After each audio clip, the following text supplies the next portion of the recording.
ప్రత్యేకించుకొనడం. హల్లెలూయా.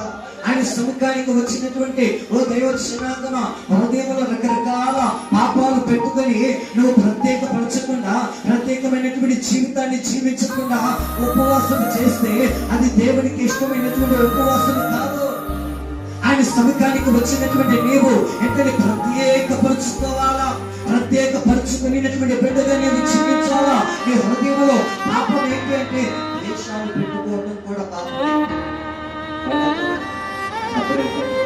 ద్వేషాలు పెట్టుకోవడం పాపమే, కలహాలతో ఉండటం పాపమే, అసూయలతో ఉండటం పాపమే, కోపాలతో ఉండటం పాపమే, అలగటం కూడా పాపమే. అలగటం కూడా పాపమే. ఈ పూట నేను అంటున్నటువంటి మాట ఏంటో తెలుసా? దేవుని పైన చాలా మంది అలుగుతా ఉన్నారు. దేవుని పైన చాలా మంది అలుగుతా ఉన్నారు.